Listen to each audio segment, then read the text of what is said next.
The morning sun cast long shadows across the dusty training ground at Naval Special Warfare Command. Sergeant Maya Rodriguez stepped out of the black SUV, her boots hitting the gravel with quiet confidence. Around her, the familiar sounds of military training filled the air, shouted commands, the crack of gunfire from distant ranges, and the rhythmic chanting of running cadences. Maya had been here before, but today felt different. Today she wasn't just another soldier reporting for duty. She was the first woman ever selected to join SEAL Team 6's elite sniper program.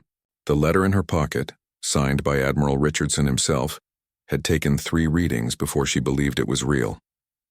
As she walked toward the main building, conversations seemed to pause. Groups of Navy SEALs stopped their discussions to watch her pass. Some nodded respectfully, recognizing her reputation from special operations in Afghanistan. Others whispered among themselves, their voices carrying a mix of curiosity and skepticism. "That's her," she heard one say, "the Army sniper who took out 3 Taliban commanders in one mission." "Army's one thing," came the reply. "This is different. This is the team's." Maya kept her expression neutral, but her mind was racing. She had fought hard to get here, proving herself in countless missions overseas. Her record spoke for itself. Over 200 confirmed kills, multiple successful rescue operations, and a chest full of commendations that most soldiers could only dream of. Yet she knew that none of that mattered here until she proved herself all over again. The briefing room was already filled when she entered. 12 of the Navy's most elite snipers sat around a conference table, their conversations dying as she walked in. These weren't ordinary SEALs, they were the best of the best. Men who had operated in the shadows of every major conflict for the past decade. Lieutenant Commander Jackson, the team leader, stood as she entered. He was a tall man with steel-gray eyes and scars that told stories of battles fought in places that didn't exist on any official map. His handshake was firm, professional. "Rodriguez," he said simply, "welcome to the team." The others introduced themselves with call signs rather than real names. Ghost, a pale man with ice-blue eyes who supposedly held the record for longest confirmed kill. Titan, built like his name suggested, who specialized in close-quarters urban warfare. Snake, whose reptilian tattoos covered arms that never seemed to miss their target. As Maya took her seat, she noticed the way they positioned themselves. It wasn't exactly hostile, but it wasn't welcoming either. They were forming ranks, creating an invisible circle that she was clearly outside of. She had expected this. In her years in special operations, she had learned that respect was never given. It was always earned. "We've got a training exercise tomorrow," Jackson announced, his voice cutting through the tension. "Lev fire, moving targets, urban environment simulation. It's designed to test everything: accuracy, speed, decision-making under pressure, and teamwork." Ghost leaned back in his chair, a slight smirk playing at the corners of his mouth. "Should be interesting," he said, his voice carrying an undertone that made Maya's jaw tighten slightly. "We've been running these exercises for years. They're challenging." "How challenging?" Maya asked, keeping her voice level. Snake chuckled. "Put it this way, Rodriguez. Last time we ran this course, 3 Marines from Force Recon couldn't even complete it. Had to call it off after 2 of them got injured." The room fell silent. Maya could feel their eyes on her, waiting for her reaction. This was the moment they expected her to back down, to show some sign of doubt or fear. Instead, she leaned forward slightly, meeting each of their gazes in turn. "When do we start?" she asked. Titan raised an eyebrow. "Oh, 600. Full gear live rounds. The course record is 12 minutes 47 seconds.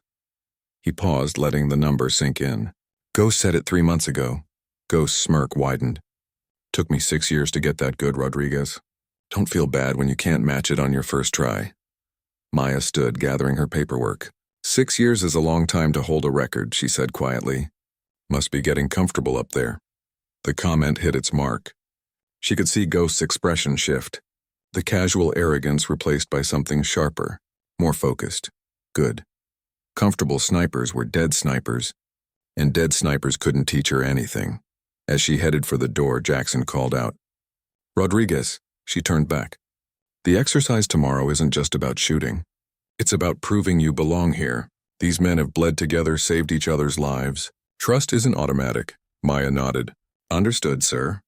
But respect isn't automatic either." Outside the briefing room, Maya found herself alone in the corridor. Through the windows, she could see other training exercises in progress. Young SEALs were running obstacle courses, their instructors pushing them to their limits. In the distance, the crack of sniper rifles echoed from the ranges. She thought about the conversation she'd had with her former commanding officer before accepting this assignment. Colonel Davies had been blunt about what she was walking into. "You're not just representing yourself, Maya," he had said. "You're opening a door that's been locked for decades. There will be people hoping you succeed, and people hoping you fail. Both groups will be watching every move you make." Now, standing in this hallway surrounded by the legacy of America's most elite warriors, Maya felt the weight of those expectations. Tomorrow's exercise would be more than just a test of her skills. It would be a statement about what was possible, about whether the barriers that had existed for so long were ready to come down. She walked to her assigned quarters, a small room in the bachelor officers' housing. Her gear was already waiting, unpacked and arranged with military precision. Her rifle case sat on the desk. Inside was her most trusted companion, a custom-built .338 Lapua Magnum that had never let her down. As she began preparing for tomorrow's challenge, Maya's mind drifted to all the obstacles she had overcome to reach this point.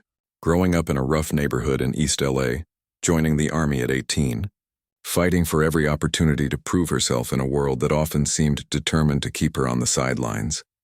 Tomorrow would be different, though. Tomorrow, she wouldn't be fighting against prejudice or low expectations. She would be facing some of the most skilled snipers in the world, men who had earned their positions through blood, sweat, and countless hours of training. The thought didn't intimidate her. It excited her. The alarm clock's harsh buzz cut through the pre-dawn darkness at 500 hours. Maya was already awake, had been for the past hour, running through mental rehearsals of shooting positions and breathing techniques. The nervousness she might have felt as a younger soldier had long since been replaced by focused determination. She dressed in her combat utilities, each piece of gear placed exactly where muscle memory expected it to be. Her rifle, freshly cleaned and zeroed the night before, felt familiar and reassuring in her hands. As she walked toward the training facility, her boots crunched softly on the gravel path, the only sound in the early morning stillness. The other team members were already gathered at the entrance to the urban warfare training complex. In the growing light of dawn, Maya could see the elaborate setup that awaited them. The facility was designed to simulate a small Middle Eastern city, complete with multi-story buildings, narrow alleyways, and hidden sniper positions. Targets would pop up randomly throughout the course, requiring split-second decision-making about what to engage and what to avoid. Jackson stood before a large tactical display, pointing out the course layout with a laser pointer. "The scenario is simple," he began, his voice crisp in the morning air. "Terrorist cell has taken control of this urban sector. Your mission is to neutralize all confirmed hostile targets while avoiding civilian casualties. You'll encounter 12 primary targets and an unknown number of decoy civilians." Ghost stepped forward, adjusting his rifle scope. "The course record stands at 12 minutes and 47 seconds, he announced, loud enough for everyone to hear. "Clean sweep, no civilian casualties, perfect accuracy." His eyes found Maya's. "Think you can handle the pressure, Rodriguez?" "We'll find out," Maya replied simply, checking her gear one final time. The course would be run individually, with each sniper's performance monitored by helmet cameras and electronic target sensors. Maya watched as Titan went first, his massive frame moving with surprising grace through the urban maze. His shots rang out with methodical precision, each target falling exactly as intended. His time, 14 minutes, 22 seconds. Snake followed, his approach more aggressive, taking risks that paid off with faster target acquisition. 13 minutes, 8 seconds. Respectable, but well short of the record. Two more team members completed their runs, both posting times in the 15-minute range. Good scores that would have been impressive anywhere else, but here they were merely adequate. Then it was Ghost's turn. Maya watched intently as he moved through the course like a deadly shadow. His technique was flawless, each shot placed with mathematical precision. He flowed from position to position with an economy of movement that spoke of years of experience. When the final target fell, the electronic timer read 12 minutes, 55 seconds. Not his record, but close enough to send a clear message. "Your turn, Rodriguez," Jackson called out. Maya stepped up to the starting line, her rifle at the ready. The course stretched out before her, a concrete jungle that would test every skill she had developed over years of combat operations. She could feel the weight of expectation from the men watching her, some hoping she would succeed, others perhaps hoping she would not. The starting buzzer sounded, and Maya moved. Her approach was unlike anything the others had used. Where they had relied on established shooting positions and textbook techniques, Maya seemed to flow through the environment like water finding its path. She had studied their runs carefully, noting not just their successes but their inefficiencies. The first target appeared in a second-story window. Maya's rifle barked once and the target dropped. She was already moving before it hit the ground, having spotted movement in a doorway 30 meters to her left. Another shot, another hit. Her breathing remained controlled, her heart rate steady despite the adrenaline coursing through her system. What set Maya apart wasn't just her accuracy, though that was exceptional. It was her ability to read the environment, to anticipate where the next threat would emerge based on the subtle clues the course designers had built into the scenario. A shadow falling the wrong way, a door left slightly ajar, the angle of debris that suggested a sniper hide. By the time she reached the halfway point, Maya was ahead of pace. The watching SEALs had stopped their casual conversation, focusing intently on her performance. Jackson found himself checking his stopwatch repeatedly, unable to believe what he was seeing. "How is she moving that fast?" Titan muttered to Snake. "Look at her positioning," Snake replied, his voice grudging but professional. "She's not just hitting targets. She's thinking 3 moves ahead." Maya dropped into a prone position behind a concrete barrier, her scope finding a partially concealed target in a window across the courtyard. The shot was tricky, requiring her to thread the bullet through a gap barely larger than the round itself. She exhaled slowly, let her natural respiratory pause settle, and squeezed the trigger. The target disappeared. More targets appeared in rapid succession, a terrorist with a rocket launcher on a rooftop, another emerging from behind a burned-out car, a sniper trying to relocate to a better position. Maya's rifle seemed to speak continuously, each shot finding its mark with deadly precision. The final section of the course was the most challenging. Multiple targets would appear simultaneously, requiring the sniper to prioritize threats while avoiding civilian decoys dressed similarly to the hostiles. This was where most attempts failed, where the pressure of the clock and the complexity of the scenario overcame even experienced operators. Maya approached it differently than the others had. Instead of trying to engage everything she saw, she paused for a fraction of a second, reading the entire scene before taking action. When she moved, it was with decisive purpose. 3 shots in rapid succession dropped 3 targets that had appeared simultaneously on different levels of a building. A 4th shot eliminated a hostile who had been using a civilian as a human shield, the bullet precisely placed to neutralize the threat without harming the innocent, and the final target was the most difficult, a terrorist leader who appeared for only seconds at a time in various windows of the tallest building. The others had all struggled with this target, some missing it entirely. Maya tracked the pattern, recognizing the timing. When the figure appeared in the top-floor window, her shot was already on its way. The course completion buzzer sounded. Maya saved her weapon and stood, her breathing barely elevated despite the intense physical and mental demands of the exercise. She walked back toward the group where Jackson was staring at his stopwatch in disbelief. "Time?" Ghost asked, though his voice had lost its earlier cockiness. Jackson looked up, his expression mixing shock with grudging admiration. 11 minutes, 58 seconds. Perfect score, no civilian casualties. The silence that followed was profound. Maya had not just beaten the course record, she had shattered it by nearly a full minute. More importantly, she had done it with a style and precision that left no doubt about her capabilities. Ghost stared at the electronic scoreboard, where Maya's time now occupied the top position. For 3 years, his record had stood as proof of his superiority. Now, in less than 12 minutes, a newcomer had made it irrelevant. "Impressive," he said finally, though the word seemed to stick in his throat. Maya nodded acknowledgement but didn't gloat. She had proven her point, but she was smart enough to know that this was just the beginning. Earning respect was an ongoing process, not a single achievement. As the group began to disperse, Jackson approached her. "Rodriguez," he said quietly, "that was exceptional shooting. But you know, this is just day 1, right? There's a lot more to being part of this team than hitting targets fast. I understand, sir, Maya replied, but hitting targets fast is a pretty good start. The weeks following Maya's record-breaking performance brought a subtle shift in the team dynamics. The outright skepticism had faded, replaced by a cautious respect, but she could still sense the invisible barriers. During briefings, conversations would pause when she entered. In the mess hall, seats next to her often remained empty. The team was professional, but professional distance and genuine acceptance were two very different things. Maya understood this was normal. In special operations, trust wasn't just about competence. It was about knowing that the person next to you would sacrifice everything to bring you home alive. That kind of bond couldn't be built through target practice alone.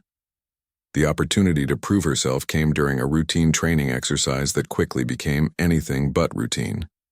The team was conducting a simulated hostage rescue operation in an abandoned warehouse complex outside San Diego. The scenario called for multiple sniper positions to provide overwatch while an assault team moved in to neutralize threats and extract civilians. Maya had been assigned to work with Ghost as her spotter, a pairing that Jackson had arranged deliberately. If she was going to earn the team's trust, it would have to start with its most skeptical member. They had been in position for 2 hours, concealed on the roof of a building overlooking the target structure. Ghost lay beside her with his spotting scope, calling out wind conditions and target locations with professional efficiency. The conversation between them had been minimal, limited to necessary tactical communications. Target building, 2nd floor, northeast corner, Ghost reported quietly. Armed hostile AK-47 positioned behind sandbags. Maya adjusted her scope, finding the target through the grimy warehouse window. I have visual. Range? 340 meters. Wind steady at 4 knots from the west. She made the necessary adjustments, her fingers settling lightly on the trigger. The exercise called for simulated shots using laser targeting systems, but the precision required was identical to live combat. Just as she was about to take the shot, her earpiece crackled to life. All stations, this is control. Exercise is suspended. We have a real-world situation developing. Maya and Ghost exchanged glances. Real-world situations during training exercises usually meant something had gone seriously wrong. Jackson's voice came over the radio seconds later, tense and urgent. Team leaders to the command post immediately. We have a developing hostage situation downtown. This is not a drill. 20 minutes later, the entire team was gathered in a hastily established command center. The situation was as serious as it sounded. A group of armed militants had taken control of a downtown office building, holding approximately 30 civilians hostage. Local law enforcement was requesting immediate military assistance, and SEAL Team 6 had been called in to resolve the crisis. Intelligence reports were sketchy, but initial reconnaissance suggested at least 6 armed hostiles spread throughout the 20-story building. The terrorists had already executed 1 hostage and were threatening to kill more if their demands weren't met. Time was running short. We're looking at a standard hostage rescue operation, Jackson briefed the team, pointing to building schematics projected on the wall. Multiple entry points, unknown number of hostiles. Civilian safety is the primary concern. He turned to face the team. Rodriguez, you'll be primary sniper for this operation. Ghost, you're her spotter. I want you positioned on the roof of the adjacent building with clear sight lines into the target structure. Maya felt the weight of responsibility settle on her shoulders. This would be her first real mission with the team, and the stakes couldn't be higher. She caught Ghost's expression in her peripheral vision. He looked like he had swallowed something unpleasant, but he nodded professionally. The next 2 hours were a blur of preparation and positioning. Maya and Ghost made their way through the city using unmarked vehicles, arriving at their designated building under cover of darkness. The climb to the roof was treacherous, made more difficult by the weight of their equipment and the need for absolute stealth. Once in position, Maya began the methodical process of surveying the target building. Through her scope, she could see into multiple floors where hostages were being held. The terrorists had positioned themselves strategically, using the civilians as human shields while maintaining clear fields of fire. Control, this is Overwatch, Maya reported quietly into her microphone. I have visual on multiple hostiles and hostages, counting at least 4 armed individuals on floors 12, 15, and 18. Civilians appear to be grouped in the main conference rooms. Ghost was scanning adjacent floors with his spotting scope, building a complete picture of the situation. Movement on floor 14, he reported. Single hostile appears to be rigging something. Could be explosives. The situation was becoming more complex by the minute. The assault team was in position, but they needed the snipers to eliminate key targets before they could move in safely. Maya's role had evolved from support to primary mission-critical function. Overwatch, this is team leader. Jackson's voice crackled through her earpiece. We need you to take out the hostile on 14. He's definitely rigging explosives. You have authorization for immediate engagement. Maya found the target through her scope. The terrorist was working with what appeared to be a large explosive device, his movements deliberate and practiced. The shot would be challenging, a moving target partially concealed by structural elements, with the ever-present risk of civilian casualties nearby. Range 420 meters, Ghost reported, his voice steady despite the pressure. Wind variable, approximately 6 knots. Target is mobile, limited exposure window. Maya controlled her breathing, settling into the familiar rhythm of long-range precision shooting. She had made more difficult shots before, but never with so much depending on the outcome. The terrorist moved back into view and she tracked him smoothly with her scope. Steady, Ghost whispered. He's slowing down. Working on the device now. The target paused, focused on his deadly work. Maya's crosshairs settled on center mass and she began the slow, steady trigger squeeze that would send the bullet on its 400-meter journey. Just as she was about to fire, Ghost's hand touched her shoulder. Wait, he said urgently. Civilian movement. Woman in the background, she's moving toward your target zone. Maya immediately lifted her finger from the trigger, tracking the civilian through her scope. A middle-aged woman, probably an office worker, was stumbling through the room in obvious distress. If Maya took the shot now, the bullet's trajectory would pass dangerously close to the innocent person. I need that shot now, Overwatch. Jackson's voice carried new urgency. Assault team is moving in 60 seconds. The pressure was enormous. The mission's success, the lives of 30 hostages, and the safety of her teammates all depended on this single shot. Maya forced herself to remain calm, tracking both the terrorist and the civilian, looking for the perfect moment when she could engage without risk to innocent life. The terrorist stood up, moving away from the explosive device. The civilian was still in the danger zone, but she was moving slowly toward cover. Maya had seconds to make a decision that would define not just the mission's outcome, but her entire future with the team. Ghost, she whispered. Call the shot. It was an unusual request. Normally, the sniper made the final decision about when to engage. But Maya had recognized something in Ghost's voice, a subtle change that suggested he was seeing something she might be missing. Ghost studied the scene through his scope for what felt like hours, but was probably only seconds. Civilian is moving to cover behind the desk, he reported. Target is stationary. Wind steady. You have a clean shot in 3, 2, 1, execute. Maya's trigger finger moved smoothly back. The rifle bucked against her shoulder, and through her scope she watched the terrorist drop instantly. The explosive device remained untouched, and the civilian continued her movement to safety, completely unaware of how close she had come to tragedy. Target down, Maya reported, already scanning for new threats. Explosive device secured. The assault team moved in flawlessly, their entry coordinated with surgical precision. Within minutes, the remaining terrorists were neutralized and the hostages were being evacuated. The mission was a complete success with no civilian casualties and all objectives accomplished. As Maya and Ghost packed up their equipment on the rooftop, he turned to her with an expression she hadn't seen from him before. The skepticism and casual arrogance were gone, replaced by something that looked like genuine respect. That was a hell of a shot, Rodriguez, he said quietly.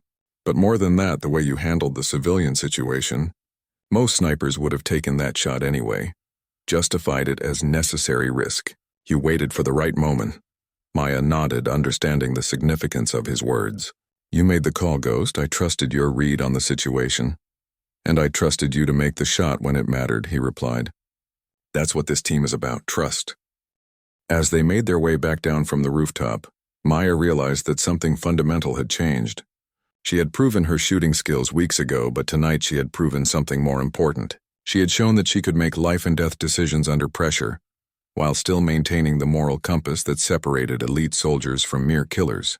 When they reached the ground level, Jackson was waiting for them with the rest of the team. The mission debrief was brief but thorough, with praise for the coordination and execution of a complex operation. As the group began to disperse, Ghost made an announcement that surprised everyone. "Rodriguez," he said, loud enough for the entire team to hear. "Next time we hit the range, I want to see if you can teach me some of those movement techniques you used during the qualification course." It was a simple request, but its implications were profound. Ghost, the team's previous shooting champion, was publicly acknowledging that he could learn from Maya. More than that, he was extending an invitation to share knowledge, to become part of the team's collective expertise. Maya smiled, the first genuine smile she had worn since arriving at the base. "Anytime, Ghost, I'd be honored." 3 months after the downtown hostage rescue, Maya had settled into the rhythm of life with SEAL Team 6. The invisible barriers that had once separated her from her teammates had gradually dissolved, replaced by the kind of professional camaraderie that could only be forged through shared danger and mutual respect. The team was currently deployed to a forward operating base in Afghanistan, conducting counter-terrorism operations against high-value targets in the mountainous regions near the Pakistani border. It was Maya's first overseas deployment with the SEALs, and the mission profile was exactly the kind of work the team had been designed for. The morning briefing took place in a reinforced bunker that served as their tactical operations center. Sand had somehow found its way into everything despite their best efforts, and the constant hum of generators provided a background soundtrack to their planning sessions. Lieutenant Commander Jackson stood before a large tactical display showing satellite imagery of their target area. "Intelligence has identified a high-value target in this compound," he began, using a laser pointer to highlight a cluster of buildings nestled in a valley surrounded by steep mountain ridges. "Ahmad Hassan, suspected of planning the embassy bombing in Kabul last month." Maya studied the imagery carefully, noting the terrain features and potential shooting positions. The compound was well positioned defensively, with natural choke points and elevated positions that would make a direct assault costly. This was exactly the kind of mission that required precise sniper support. "Hassan is believed to be meeting with other cell leaders tomorrow night," Jackson continued. "We have a small window of opportunity to take him down before he disappears back into the tribal areas." Ghost leaned forward, studying the terrain map. "That's rough country, boss. Limited approach routes, and those ridgelines could hide a lot of hostiles. Which is why we're going in light and fast," Jackson replied. "Minimal team surgical strike. Rodriguez, you'll be primary sniper positioned on this ridge here." He indicated a rocky outcropping that commanded a view of the entire compound. "Ghost, you're spotting. Titan and Snake will provide security and extraction support." Maya felt the familiar pre-mission focus settling over her. This was what she had trained for, what all those hours on the range and countless simulations had been preparing her for. But she also understood that this mission carried additional weight. The enemy they were facing was ruthless and well-trained, and any mistake could cost lives. The team spent the rest of the day conducting final preparations and rehearsals. Equipment was checked and rechecked, communications protocols were verified, and contingency plans were developed for every possible scenario. Maya paid particular attention to her rifle, a custom-built system that had been precisely zeroed for the altitude and climate conditions they would be facing. As evening approached, the team prepared for insertion. They would be transported by helicopter to a landing zone several kilometers from the target, then move on foot through mountainous terrain under cover of darkness. The approach would be physically demanding and tactically challenging, requiring them to navigate through territory that could be crawling with enemy fighters. The helicopter ride was tense and silent, each team member focused on mental preparation for the mission ahead. Maya reviewed the target area in her mind, visualizing the shooting positions and angles she would need to cover. Through her night vision goggles, the Afghan landscape looked like an alien world, all green shadows and sharp contrasts. They landed in a rocky valley just after midnight, the helicopter disappearing quickly into the darkness to avoid enemy detection. The team immediately began their movement toward the target, Ghost taking point with his extensive knowledge of mountain warfare tactics. The terrain was even more challenging than the satellite imagery had suggested. Loose shale made silent movement difficult, and the thin air at altitude left everyone breathing harder than usual. Maya carried her rifle and full combat load with practiced ease, but she could feel the strain of the approach march in her legs and lungs. 3 hours of careful movement brought them to their objective area. The compound lay spread out below them, partially illuminated by scattered lights that revealed the locations of buildings and guard positions. Through her scope, Maya could see armed sentries moving between the structures, their patterns suggesting a professional level of security. Ghost established their shooting position behind a cluster of boulders that provided both concealment and stable firing platforms. Maya settled into her preferred prone position, using a bipod to steady her rifle, while Ghost set up his spotting scope adjacent to her. Range to primary building is 680 meters, Ghost reported quietly, his voice barely audible over the mountain wind. Wind variable approximately 8 to 12 knots from the northeast. Maya made the necessary adjustments to her scope, accounting for the range, altitude, and wind conditions. The shot would be challenging under any circumstances, but the darkness and variable wind made it particularly demanding. She would have only one opportunity to engage the target, and the mission's success depended entirely on her accuracy. They settled in to wait, maintaining their position while monitoring radio communications and watching for signs of their target's arrival. Hours passed slowly, marked only by the gradual movement of stars across the clear mountain sky. Just before dawn, Ghost spotted movement in the compound. Multiple vehicles approaching from the south, he reported. Looks like our target is arriving. Through her scope, Maya watched as several SUVs pulled into the compound's central courtyard. Armed men emerged first, taking security positions around the vehicles. Then came the passengers, several men in traditional Afghan dress, moving with the confidence of leadership. That's him, Ghost confirmed, comparing the figures through his scope to the intelligence photographs they had studied. Ahmad Hassan, center vehicle, white robes. He's moving toward the main building. Maya tracked the target through her scope, waiting for the optimal moment to engage. Hassan was surrounded by bodyguards and other officials, making a clean shot difficult. She needed him to separate from the group or move to a position where she could engage without risking civilian casualties. The opportunity came as Hassan paused on the steps of the main building, turning to speak with one of his companions. For a brief moment he was isolated, clearly visible through Maya's scope with no one else in her line of fire. I have a clear shot, Maya reported softly. Wind holding steady at 10 knots, Ghost confirmed. Target is stationary. You are cleared to engage. Maya controlled her breathing, settling into the natural respiratory pause that would give her the steadiest platform for the shot. Her finger moved to the trigger, applying the slow, steady pressure that would send the bullet on its long journey through the mountain air. The rifle bucked against her shoulder, and through her scope, Maya watched Hassan crumple to the ground. The reaction in the compound was immediate and chaotic, with bodyguards drawing weapons and shouting orders. But their target was down and the mission's primary objective had been accomplished.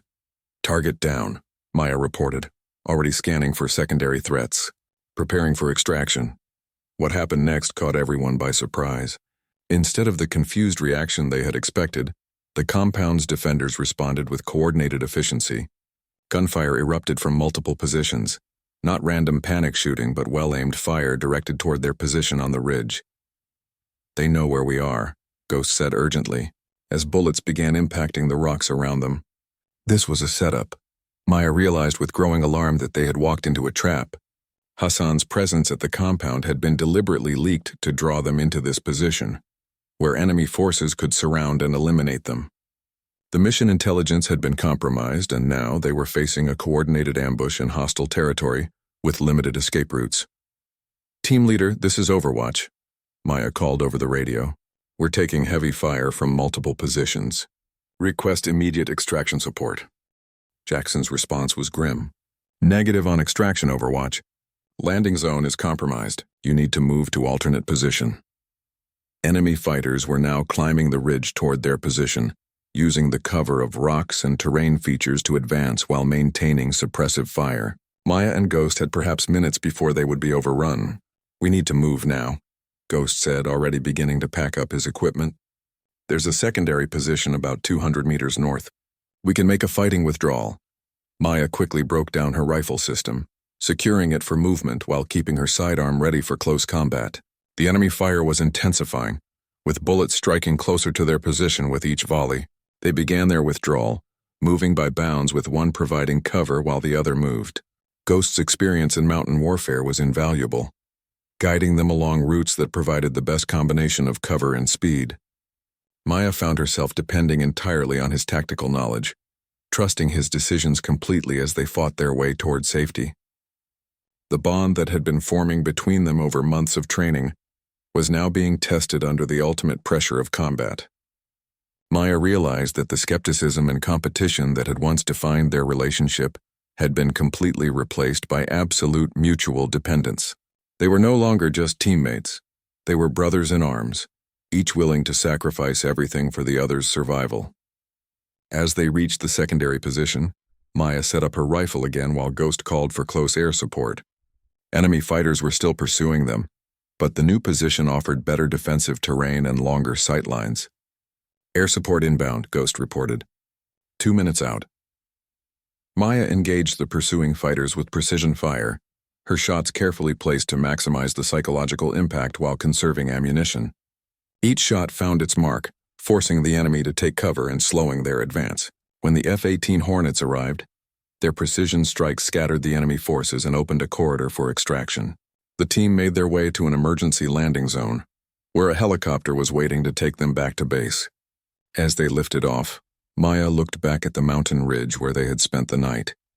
The mission had been a success despite the ambush, but it had cost them more than just ammunition and equipment.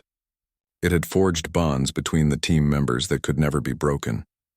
6 months later, Maya sat in a sterile conference room at CIA headquarters in Langley, Virginia. The mission briefing she was about to receive would test everything she had learned during her time with SEAL Team 6. But more importantly, it would determine whether she was ready for the most challenging assignment of her career. Deputy Director Sarah Chen sat across from her, flanked by intelligence analysts and military liaison officers. The atmosphere was grave, befitting the nature of what they were about to discuss. "What I'm about to tell you is classified at the highest levels," Chen began, her voice carrying the weight of national security concerns. 3 weeks ago, our assets in Eastern Europe intercepted communications suggesting an imminent terrorist attack on American soil. The target appears to be a major metropolitan area, possibly New York or Washington. Maya listened intently as Chen continued the briefing. The intelligence picture was incomplete but alarming. A terrorist cell with connections to international organizations had been planning something significant for months, possibly years. Traditional counterterrorism approaches had failed to penetrate their operational security. The cell is led by Viktor Kozlov, a former Russian Spetsnaz operator who has been selling his services to the highest bidder, Chen explained, sliding a photograph across the table. He's smart, well-trained, and extremely paranoid. He's also planning something that our analysts believe could result in thousands of casualties. The photograph showed a man in his 40s with the lean, dangerous look of a professional soldier. His eyes held the kind of cold intelligence that Maya had learned to recognize in the most dangerous opponents. "Why am I here?" Maya asked, though she suspected she already knew the answer. "Because conventional approaches won't work," Chen replied. "Kozlov has gone to ground in a location that's virtually impenetrable to assault teams. We need someone who can eliminate him from extreme range, under conditions that would challenge even our most experienced snipers." Chen activated a wall-mounted display showing satellite imagery of a remote compound in the mountains of eastern Afghanistan. The facility appeared to be a fortress, built into the mountainside with natural and artificial defenses that would make any assault prohibitively costly. "Kozlov is meeting with his financial backers in this compound tomorrow night," Chen continued. "It's a rare opportunity to eliminate him before he can execute his attack plan. The problem is that the only viable shooting position is from this ridge."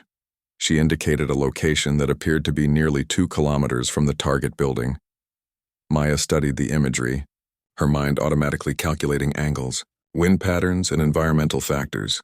The shot would be at the absolute limit of what was possible with current technology, requiring perfect conditions and flawless execution. 2,000 meters, she said quietly.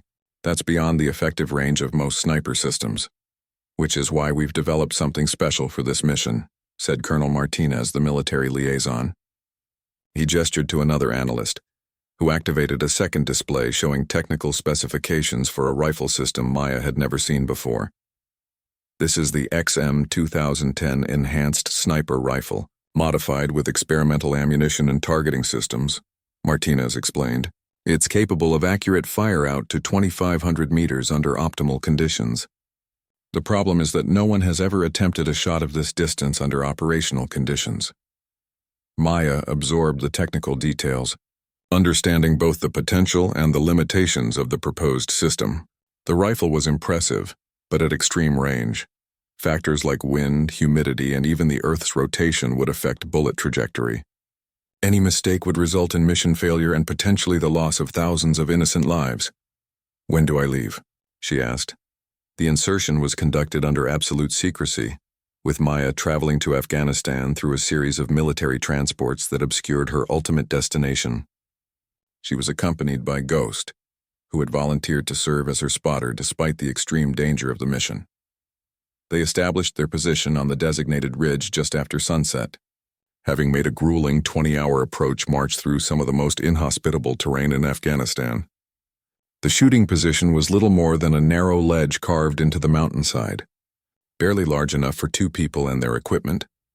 Maya spent hours setting up the experimental rifle system, calibrating the advanced targeting computer, and adjusting for the environmental conditions they would face.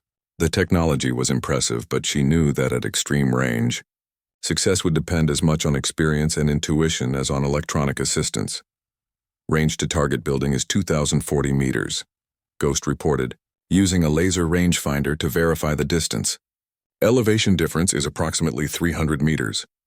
Wind conditions are variable but averaging 12 knots from the northwest. Maya made the necessary adjustments to her scope, inputting data into the targeting computer, while mentally calculating backup solutions in case the technology failed. The shot would require her to account for bullet drop, wind drift, air density, and even the Coriolis effect caused by the Earth's rotation. They waited through the night, monitoring radio communications and watching for signs of activity in the compound below. Maya used the time to study the target area through her scope, familiarizing herself with every detail of the building where Kozlov would appear. Just before dawn, vehicles began arriving at the compound. Through high-powered optics, Maya and Ghost watched as security teams swept the area and established perimeter positions. The level of professional planning was evident in every aspect of their operations. Multiple high-value targets arriving, Ghost reported, comparing faces through his spotting scope to intelligence photographs. "I count at least 6 individuals matching our target profiles." Maya tracked the movement through her scope, waiting for Kozlov to appear. The targeting computer continuously updated its calculations based on changing wind conditions and other environmental factors. But Maya knew that the final shot would depend on her ability to read conditions that no computer could measure. The opportunity came as the sun broke over the eastern mountains, casting long shadows across the valley floor. Kozlov emerged from the main building, moving toward a helicopter that had just landed in the compound's courtyard. He paused near the aircraft, speaking with someone Maya couldn't see clearly through her scope. "Target acquired," Maya reported. Viktor Kozlov, standing near the helicopter. "I have a clear shot." "Wind holding at 15 knots, gusting to 20, Ghost confirmed. "Atmospheric conditions are stable. Computer shows a firing solution, but it's at the extreme limit of system capabilities." Maya settled into her shooting position, controlling her breathing and heart rate as she prepared for the most challenging shot of her career. At this range, the bullet would take nearly 3 seconds to reach its target, during which time Kozlov could move. Wind conditions could change, or any number of variables could affect the outcome. She applied pressure to the trigger, feeling the familiar resistance that preceded the shot. Her crosshairs were centered on Kozlov's chest, but Maya knew that at this range, she was aiming at where he would be, not where he was. The rifle fired with a sharp crack that echoed across the mountain valley. Maya watched through her scope as the bullet traced its invisible arc through the morning air, carrying with it the hopes of preventing a terrorist attack that could kill thousands. Time seemed suspended as Maya waited for the bullet to complete its journey. Through her scope, she could see Kozlov still standing near the helicopter, unaware that his death was traveling toward him at over 800 meters per second. The bullet struck with devastating effect, dropping Kozlov instantly. The reaction in the compound was immediate chaos, with security teams scrambling to locate the source of the attack, while medical personnel rushed to aid their fallen leader. "Target down," Maya reported, already beginning to break down her position for extraction. Mission accomplished. But even as she spoke the words, Maya knew that the real test had been more than just making an impossible shot. It had been about proving that she belonged among the elite warriors of SEAL Team 6, that gender was irrelevant when it came to protecting American lives. Ghost was grinning as he packed up his equipment. "That was the best shot I've ever seen," he said. 2,000 meters, variable wind, moving target. "They're going to be talking about this one for years." Maya smiled, feeling the satisfaction of a mission accomplished. But more than that, she felt the deep contentment that came from knowing she had found her place among warriors who would trust her with their lives, just as she trusted them with hers. As they began their extraction movement, Maya thought about the journey that had brought her to this moment. From the skeptical whispers of unstoppable snipers to this ultimate validation of her skills, she had proven that excellence knew no boundaries. The helicopter extraction went smoothly, and within hours, Maya was back at the forward operating base, debriefing with intelligence officers who could barely believe what she had accomplished. The terrorist plot had been disrupted, thousands of lives had been saved, and Maya Rodriguez had secured her place in the history of America's elite warriors.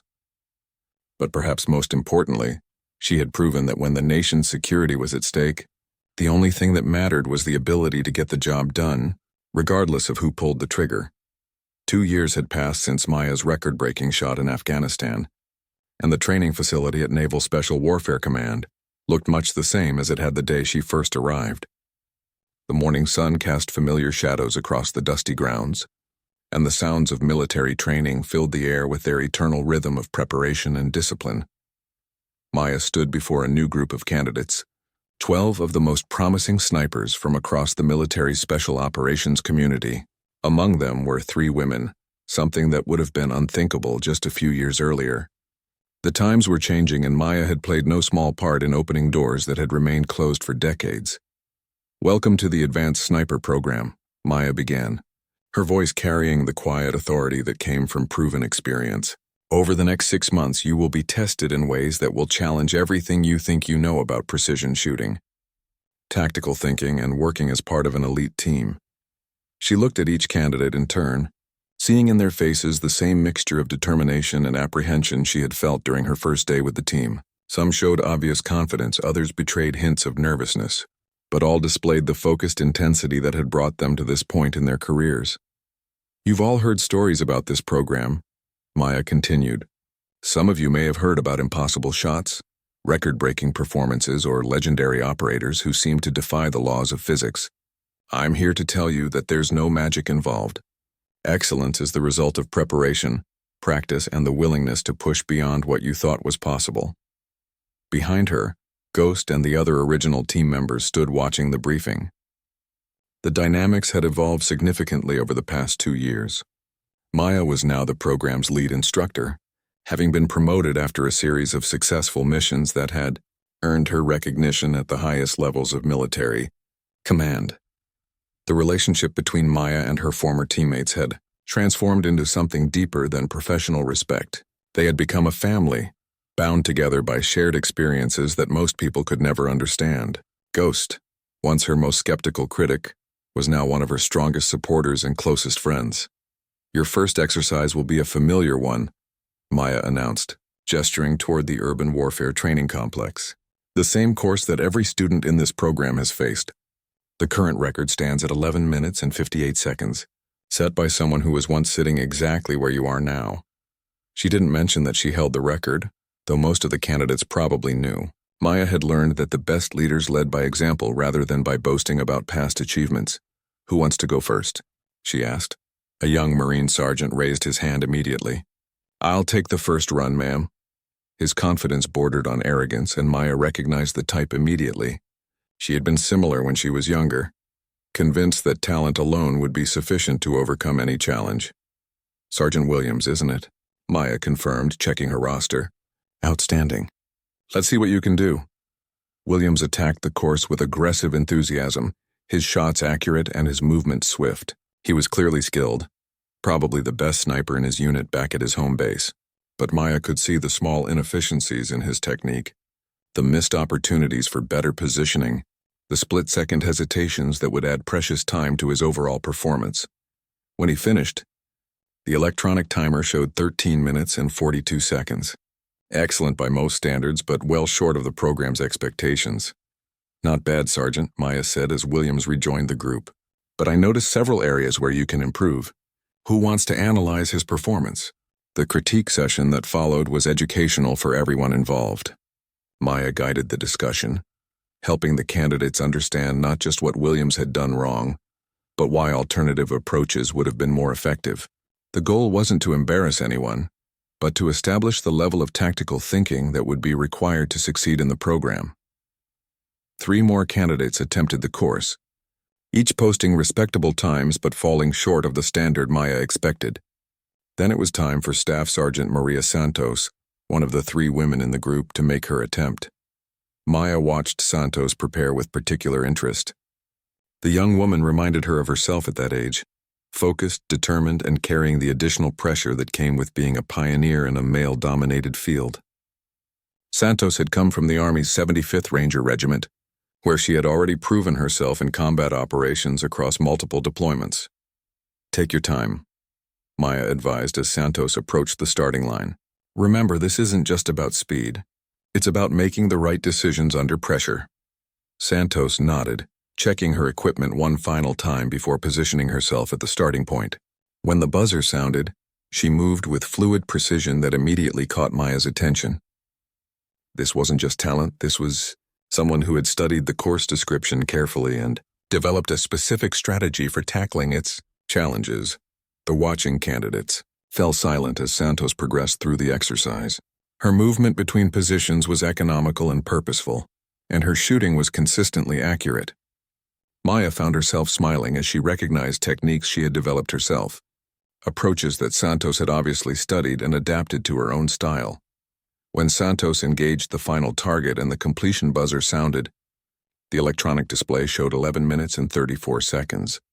The group stared at the scoreboard in stunned silence. Santos had not just beaten the existing record, she had shattered it by nearly half a minute. Outstanding performance. Sergeant Santos, Maya said, her pride evident despite her attempt to maintain professional composure. That's the new course record. Santos's achievement sent a clear message to the rest of the group. Excellence was not limited by gender, background, or preconceived notions about who could succeed in elite military units. It was available to anyone willing to work hard enough and smart enough to achieve it. Over the following weeks, Maya watched the group dynamics evolve. The initial skepticism that some candidates had shown toward their female classmates gradually gave way to mutual respect based on demonstrated competence. Santos, in particular, became an unofficial leader within the group, her record-setting performance having established her credibility beyond question. Maya found herself reflecting on how much had changed since her own arrival at the program. The whispered conversations and obvious doubt had been replaced by an environment where capability was the only measure that mattered. The transformation hadn't happened overnight and it hadn't been easy, but it was real and lasting. One evening, as Maya was finishing paperwork in her office, Ghost knocked on her doorframe. "Got a minute?" he asked. "Always," Maya replied, gesturing for him to take a seat. "What's on your mind?" "I was just thinking about that first day you showed up here," Ghost said, settling into the chair across from her desk. "The way we treated you. I'm not proud of how skeptical we were." Maya looked up from her paperwork, studying her friend's expression. "You were protecting something you believed in, Ghost. I can't fault you for that.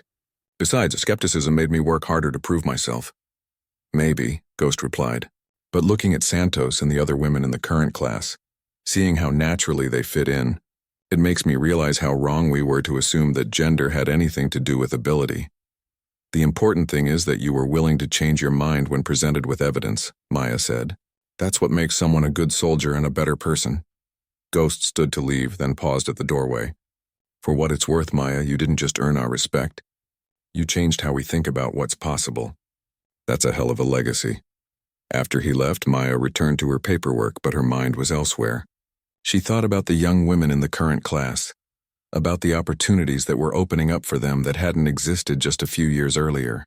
She thought about future generations of female warriors who would never have to face the skepticism and doubt that she had encountered.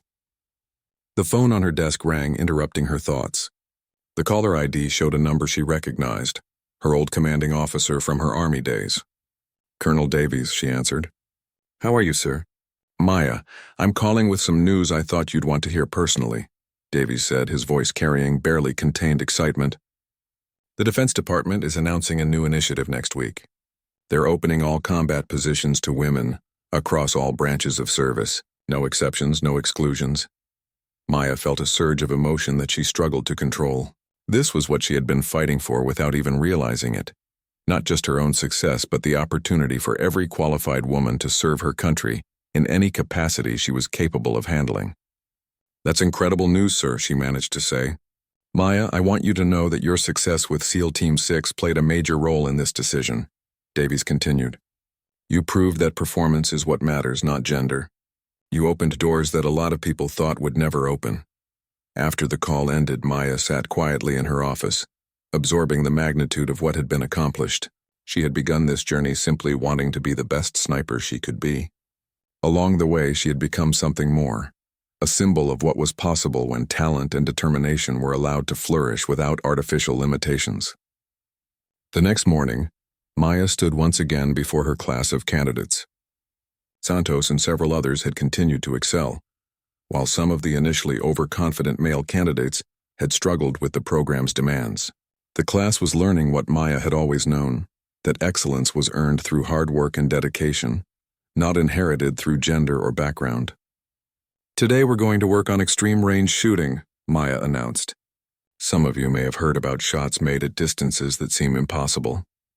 I'm here to tell you that with the right training, equipment, and mindset, those impossible shots become merely challenging. She looked at Santos, who was listening with the intense focus that had characterized her approach to every lesson. Who knows what the longest confirmed sniper kill in military history is? Santos raised her hand. Over 2,300 meters, ma'am. Made by a Canadian sniper in Afghanistan. Correct, Maya confirmed. And today we're going to see if any of you have what it takes to make shots at that level. As the class moved toward the long-range training facility, Maya reflected on how far they had all come. The whispered comments about unstoppable snipers had given way to recognition that stopping power came from skill, not gender. She had silenced the doubters not with words, but with performance that spoke louder than any argument. The legacy she was building wasn't just about her own achievements. It was about creating a world where future generations of warriors would be judged solely on their ability to protect and serve their country. In that world, the question wouldn't be whether someone was male or female, but whether they had the courage, skill, and dedication to stand among America's elite defenders. As Maya watched her students prepare for their next challenge, she knew that the most important battles had already been won. The doors were open, the barriers were down, and excellence was the only standard that mattered. The transformation was complete and it was irreversible.